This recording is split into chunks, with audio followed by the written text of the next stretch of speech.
Баялаг бүтээгчдийг дэмжих холбооноос зохион байгуулж байгаа баялаг бүтээгч өглөөний цай уулзалт 2 дахь удаага амжилттай зохион байгуулагдлаа. Энэ удаагийн уулзалтад үндэсний үйлдвэрлэгч баялаг бүтээгчдийн 80 гаруй төлөөлөл оролцсон бол урилгаар улсын хурлын гишүүн Цогт Гэрэл, Булган Туяа болон шудраг өрсөлдөх хэрэглэгчийн төлөө газрын дарга Бат Эрдэнэ нар оролцсон юм а. Тэд цар тахалбаа эдийн засаг сэдвийн хүрээнд санал солилцож гарц шийдлээ нэгтгэн ярилцлаа. Цар тахлын энэ үед төр хувийн хөвшил уялдаа холбоотой хамтарч ажиллах нь хүнд цаг үеийг хамтдаа давах гарц гэж оролцогчид үзэж байна. Төр болон хувийн хвшлийн хамтын ажиллагаа илүү нягт түвшинд байж иж бид нар цар тахлын энэ хүнд үеийг эдийн засгийн хүнд үеийг давж гарнаа. Цар тахлын өмнөх үе, цар тахлын үе, цар тахлын дараах үе гэж эдийн засгийн 3 хуваагаад байгаа шүү дээ. Тэгэхээр одоо бид нар яг цар тахлын үед энэ жижиг дунд үйлдвэрлэгч нар, баялаг бүтээгчдэр маань ажлын байраа хадгалах гэж зээлийн хөвгөө төлөх гэж маш их дарамтны доор ажиллаа явуулж байна. Өмнө нь ч ийм л байсан. Одоо энэ удаа бол бүр цар тахал гэдэг бүр улам болсон. Ийм хүнд хэцүү үеийг бид нар хамтдаа давж туулахын төлөө нэвтрүүлгээр баялаг бүтээгчд орон дээр сурчилж байна. Дээрээс нь улсын хурлын гишүүдтэй гал шийдлээ ярилцж байна. Тэгэхээр баялаг бүтээгчдийг дэмжих холбооноос хийж байгаа энэхүү ажил нь бол удахгүй үр дүнгээ өгнө гэдгийг бид нар найдаж байгаа. Биднэрт өнөөдөр өсчин гэдгээс илүүтэйгээр уг нь бол үйлдвэрлэл дээр гараад ажиллах ийм хүмүүс илүү хэрэгтэй байсан юм а. Тэгээд ингээ харахаар энэ нөгөө төрийн бодлогын уялдаа гэсэн өнөөдөр хэрэгжилтийн шатан дээр нь хангаж өгөх ажил бас их чухал байгаад байна. Ингэж бид нар энэ бүгдийг сайжруулах хэрэгтэй.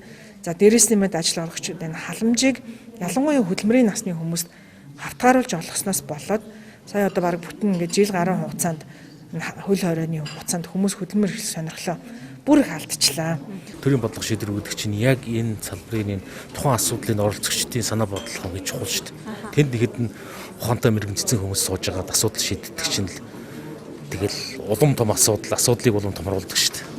Тэгэхээр энэ бол маш чухал арга хэмжээ цаашдаа хийгдэх ёстой. Тэр тусмаа дахиад бид нар технологийн боломжууд, цахим боломжууд их байгаа. Талын энэ тэр тусмаа энэ баялаг бүтээгчтэй холбоо гэдэг байгууллага төр биш бизнесийн байгууллага биш дунд нь холбож байгаа энэ бидний хэлдгэр иргэний нийгмийн гэдэг энэ байгууллагын үүрэг оролцоо асар чухал байна. Биднийх бол үнэхээр бас ингээд доктортой тууштай ажилтдаг нь бас талархдаг.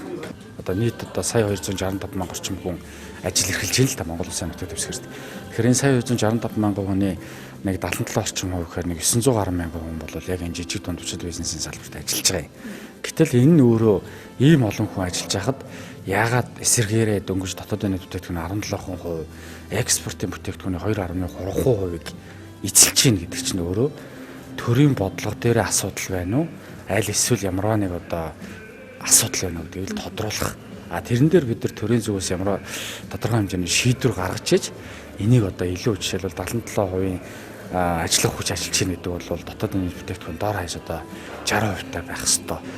Гадагшаа гарч байгаа экспортын бараа бүтээгдэхүүн бол дунджаар нэг 15-аас 25% таа байх хэвээр гэдэг ч юм уу. Гэтэл өнөөдөр энэ дээр саадуулж байгаа маш олон асуудал байна л гэж харж байгаа. Баялаг бүтээгч өглөөний цай уулзалтад баялаг бүтээгч нэвтрүүлгийн оролцогчдыг хамруулсан бөгөөд тэд өөрсдийн үйлдвэрлэж байгаа бараа бүтээгдэхүүн үйлчилгээгээ орон даяар танилцуулсан үндэсний үйлдвэрлэгч нар юм а. Тэгвэл тэдэн цар тахлын улмаас авч хэрэгжүүлсэн хөл хорой эдийн засаг болоод үйл ажиллагаанд нь хэрхэн нөлөөлсөн талаар ингэж ярьж байна. Халамжийн бодлого багасгах. Аль болох хүмүүсийг ажлыг гэсэн өсөлт тэмүүлрүүл хийгээсэй гэж байна. Бид нэр чинь ажилчид их байх тусам ажлын гэсэн хүсэлтэй их байх тусам тэр хүмүүс орлого болно. Буцаагаад орлого болно гэдэг бидний бүтээгдэхүүнийг хөдөлж авах боломжтой болчихсон гэсэн. Тэгэхээр энэ чиглүүлж өгөөсэй гэсэн бол хүсэл байна. Гэхдээ тэгвэл энгийн үед бол аль болох бага оролцоо осойл гэж хүсэж байна. Дүрм, журм, хууль гэж их оролцохгүй аль болох чөлөөтэй орхичвол бидэрт илүү хамраа их зээл аавна гэдээ авч чадахгүй юм чинь. Доктор суршилтаа явуулна гэдэг бол бодлогын хүрээнд ч юм уу боломжноос олгоод өгөөсөн. Яг ингээд нэг хаан бодлуулах биш. Ямарваа нэгэн зүйлийг шууд за энэ үйлдвэрлэл ажиллаж болохгүй энэ үйлдвэрлэл ингээд гарна гэдэг тийм ангилан ялгалт хийхээсээ илүү боломжийг олгоод өгөөч. Тэгвэл бид бүхэн эрүүл аюулгүй ч юм уу боломжоо хангаад үйлдвэр үйлчлэгээд доктор суршилтаа үйл ажиллагаа бас явуулах боломжтой байна. Ажилчдаа доктор суршилтаа ажилдаа орлоготой доктортой ажиллах бас боломжууд нь бас их гарч ирээд байна. Ингээ ажиллахгүй байжгаад буцаад ажилд орохоор нүг ажилласан усууд чинь өөр ажил тий одоо ингээд болчих жишээтэй тий одоо ингээд давсдаж байгаа чинь цэс чинь тий тэгээс чи одоо ажилчтай алдчихж байгаа, хүний нөөцөө алдчихж байгаа байхгүй. Тэгэхээр тэр тал айгүй хүндрэлтэй байсан цар тахлын үед бол Нэгдүгээр асуудал нийгэмд хатгалын татварын асуудал маш хүнд байна. Эхний энэ нэг бизнес эхэлж байгаа эхний 3 жилд бол нийгэмд хатгалаас болдог болж хөлөөлмөр. Үндэсний үйлдвэрлэгчдэд тулгамддаг хэд хэдэн асуудал байдаг. Тухайлбал төрийн байгууллагуудын дарамт шахалт, хөнгөлөлттэй зээл тусламжийг хүрэлцэнээс гадна халамж хавтгаарснаас үүдсэн ажиллах боловсон хүчний хомсдол зэргийг дурдж болох юм. Тэгвэл энэ бүх асуудлыг төр бодлогын хүрээнд авч үзэн халамжийг хавтгааруулж олгодог зогсоож жинхэнэ баялаг бүтээгчдийг дэмжсэн бодит үр дүнтэй шийдвэр гаргахыг үйлдвэрлэгчид сануулж байна. Мөн тэдэнд хамааралтай хуулийн төсөл дээр үйлдвэрлэгчдийн санал бодлыг тусгах нь чухал гэдгийг ч онцолж байсан юм а. Нийт одоо баялаг бүтээгчдийн нийтлэг ярьж байгаа зүйл бол энэ төрийн дарамт шахалтыг багасгамаар байна. Зээлийн хүү одоо бизнесийн орчныг, эрх зүйн орчныг сайжруулмаар байна.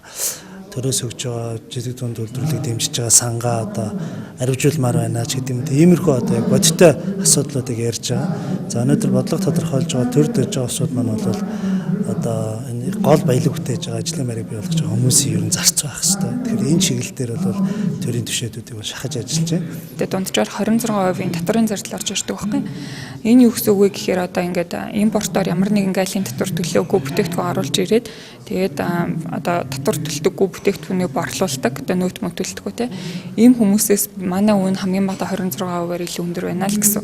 Тэгэхээр энэ бол яг ийм шудраг өрсөлдөөн байлгаж чадж гэнэ үгүй л би үгүй гэж хардаг.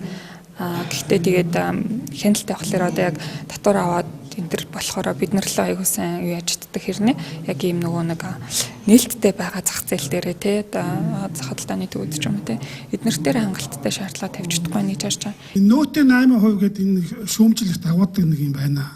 Тэгээ энийг яагаад нэг талд нь харж болдог юм бэ? Энийг ингээд одоо талд эзэлсгийг бас бий болгоод байна л да. Яагаад гэвэл шударгаар ингээд явж байгаа аж ахуйн нэгжүүд нөөтийн өрөнд орж ийн. Энэ нөөт төлдгөө аж ахуйн нэгжүүд гэсэн цаанаа талд нэг тийм юм яваад байна шүү дээ.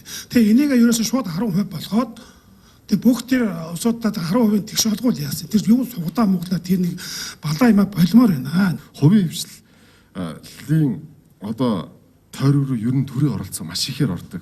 Ер нь төр бол ер нь бага хэмжээтэй л ажиллах хэрэгтэй. Одоо бид нар газар тариалан аж ахуйн нэгж хүнс үдэ аж ахуйн салбарт нэг модны нэртэй компанийг л ерөөхдөө дэмжиж ажилтдаг. Бусад компаниудыг ер нь дэмжиж ажилтдаг үү. Тийм учраас та бүхэн энийг анхаараа цаашдаа ер нь энэ гаднаас бид нэр хүнс хөдөө аж ахуйн юм хангамжаа авч ирсэн дурал дотооддоо хангах бүрэн боломж байгаа гэдгийг хэлмээр байгаа шүү. Энэ төр одоо өнөөгийн яг уулж байгаа энэ харамжийн бодлого зогсоохгүй бол ажил хийх хүн олдохгүй нэ. Үнэхээр гайхалтай байна.